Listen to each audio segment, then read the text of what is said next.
Бүгінгі сабағымыздың тақырыбы ол құрастыру сызбасы туралы жалпы мәліметтер және спецификация. Сонымен бұл бізде бүгінгі дәнекерлеу ісі мамандығына өтіліп жатқан сабақ және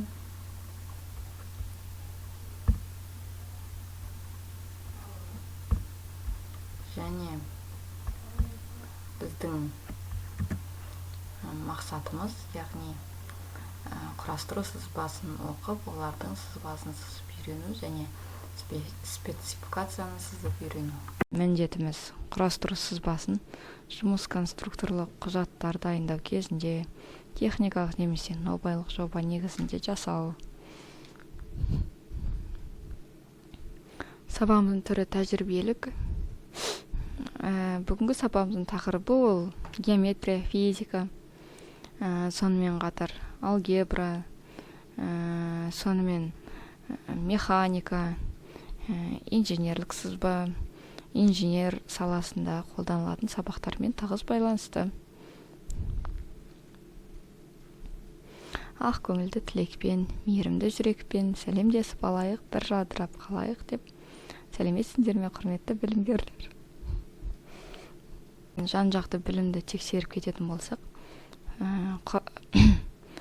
бірінші құрастыру сызбасы не үшін қолданылады, содан кейін құрастыру сызбасын қалай оңай орындауға болады. Сонымен үшінші сұрақ, құрастырылған бұйымның құрастыру сызбасында кескіндері қалай көрсетіледі. Бірінші сұрақтың жауабы құрастыру сызбалары тетік бөлшектерді ықшамдап шартты түрде кескіндеу үшін кең түрде қолданылады. Ал екінші сұрағымыздың жауабы құрастыру сызбасын оңай әрі жылдам сызу оқу үшін стандартқа сәйкес шарттықтарды ескеріп қолдана білу керек. Бұл оңай әрі жылдам сызу үшін құрастыру сызбаларын. Үшінші, құрастырылған бұйымның құрастыру сызбасындағы кескіндерде оның барлық тетік бөлшектері біріктірілген қалпында көрсетіледі. Бұл үшінші сұрақтың жауабы еді. Келесі тәжірибелік жұмысқа дайындық. Яғни бүгінгі сабағымыз тәжірибелік болғандықтан біз тәжірибелік жұмыс орындаймыз. Соны алдыңғы дайындығы. Құрастыру сызбасын оқу дегеніміз не екенін сендерге қысқаша түсіндіріп өтсем. Құрастыру сызбасын оқу деп сызбасына қарап бұйымның пішінін, өлшемдерін және жұмыс жасау принципін анықтау процесін айтады. Құрастыру сызбасын төмендегідей ретпен оқуға болады. Біріншіден, бұйым атауы мен кескіндер масштабын негізгі жазу бойынша анықтау. Екіншіден, кескіндерге қарап сызбада қандай көріністер, тіліктер немесе қималар орындалған және әрқайсының қолданылатын орнын анықтау. Және үшіншіден, сызбаға түсірілген өлшемдер мен техникалық талаптарды оқу. Төртіншіден, сипатизм мен сызбаны қатар қойып, тетік бөлшектер атауы мен кескінін ажырата білу.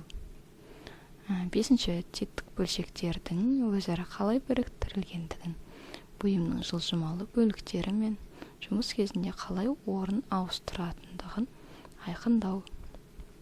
Алтыншы, рет-ретімен әрбір тетік бөлшектің геометриялық пішіні мен өлшемдерін анықтау. Сонымен біздің қазіргі істейтін тәжірибелік жұмысымыз ол таратқыш кранның құрастыру сызбасын оқып, сол сызбаны орындау. Бұл жерде бұл бізде таратқыш кранның бейнесі. Мына жерде көріп тұрғандай тұтқасы бар. Одан кейін басқа да бөлшектері бар екенін қазір анықтаймыз. Атынан көріп тұрғандай бұл құбыр жолда сұйықтықты беру үшін тағайындалған күрделі емес бұйымдарды қарастырамыз. Кран 3 цилиндрлік тығын орналасқан бір корпустан тұрады. Тығында 2 цилиндрлік тесіктерді қосатын осьтік цилиндрлік тесіктер орнатылған. Тығынның еркін цилиндрлік соңында 9 орнату бұрамамен бекітілген 3 тұтқада орнатылған. Қажетті жағдайда тығын бұрылысын қамтамасыз ету үшін 15 сотташы орнатылған. ол тұтқадан тығынға айналу қозғалысын береді. 4 ернемектер 14 бұрама сұқпа, тығырықтар мен сомындар көмегімен корпусқа бекітіледі. 5 ернемектер бұрандама, тығырықтар және сомындар көмегімен корпуста бекітілген. Сызбада таратқыш кран ашық көріністе бейнеленген. Құбыр жол бойындағы сұйықтық сызбада көрсетілген тұтқа жағдайы кезінде 5 ернемекке келеді, ал содан кейін тығырықтар тесіктері бойынша корпустың цилиндрлік тесіктерінің жазықтығына және 4 ернемекке өтеді. Құбыр жолдар жүйесіне келіп түседі. Тығын 90 градусқа бұрылған кезде цилиндрлік бөлікпен корпустағы тесікті жабады және сұйықтық құбыр жолға келіп түспейді. Соның арқасында тығындардың герметикалығын қамтамасыз ету үшін 16 резина балдақтар бекітілген. 4 ернемектер және 1 корпус 7 төселгіштермен тығыздалды. 5 ернемекті және корпуста герметикаландыру 6 төселгіштермен іске асырылған. Сонымен бұл бізде таратқыш кран бұйымы аяқталмаған сипат тізімі. Яғни бізде қандай бағанағы таратқыш кранда қандай заттар бар екен бұлай көре аламыз. Корпус, яғни пробка, рукоятка, ернемектер, тығындар бар екені көрсетілген. Сипат тізімі қарастырылғаннан кейін барлық тетіктердің жалпы тізімі 3 ондықтың аспайтын, соның ішінде солардың шамамен жартысы стандартты бекіту тетіктері екен байқаймыз. Стандартты бекіту тетіктерін толтыру қай жерде мәні болмаса, сол жерде аяқтау керек. Өйткені құрастыру бірліктері сипат тізіміне көрсетілмеген, оларды бұйымдарды талдау кезінде орнату керек.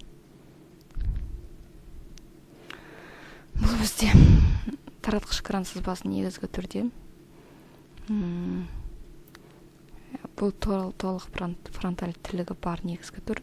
Таратқыш кран барлық орындалған бұрамалы, бұрандамалы және бұрамалы кілтекті қосылыстардың аяқталған түрінде бейнеленген. Кескінді талдағаннан кейін келесі жалпы ережені басшылыққа ала отырып құрастыру бірліктерін бөлеміз. Құрастыру бірліктері 2 немесе одан көп тетіктерден тұратын, кез келген тәсілмен өзара жалғанған құрастыру бөліктерін бөлшектеуге жол беретін бұйымдар болуы мүмкін. Таратқыш кранның бастапқы деректерінде сызбада бейнеленген төмендегі қосылыстарды атап көрсетілген. Бұда не жерде көріп отырғандай А бұрандамалы, 1 корпусы бар, 5 ернемек, Б бұрамалысы 2 тығыны бар, 3 тұтқа, В бұрамалы сұқпалы, 1 корпусы бар, 5 ернемек, яғни Г кілтекті 2 тығыны бар, 3 тұтқадан тұрады. Сонымен таратқыш крандардың құрамына келесі құрастыру бірліктері енеді. Ол біріншіден тетіктерден тұратын жинақтағы тығын 2 позалық тұтқа 3, орнату бұрамасы 9, кілтек 15. Екіншіден тетіктерден тұратын жинақтағы корпус біреу, ернемек 5, ернемектер 4, 2 төселгіш 6 және 7, резина балдақтар 16, 4 бұрандама 8 бұрама сұқпа 14, 8 тығыр 12 және 4 тығыр 13, 8 сомын 10. Яғни сендерде тәжірибелік жұмыс ол бағанағы таратқыш кранның фронталь көрінісін, бұл жерде орындалған фронталь көрінісі тұр, осыдан сендер горизонталь және профиль көрінісін істеулерін керек. Яғни мына бейнеге қарап бұл жерде білімізді бекітпес бұрын білімізді бектерде біз сәйкестікті тап, яғни бұл жерде ернемек, тығым, тұтқа көрсетілген. Тұтқа бізде бірінші ең төбесінде тұрған, яғни ортасында төменгі заттар белгіленген. Бұл жерде бізде ернемек 3-ші бейне, тығын 1-ші бейне, тұтқа 2-ші бейне. Сонымен бүгінгі сабағымызда біз құрастыру сызбаларын оқып, олардың сызбаларын сызып үйрендік. бағалау және үйге берілген тапсырма қапақ немесе М18 болтын сызбасын сызу. Назарларыңызға рахмет.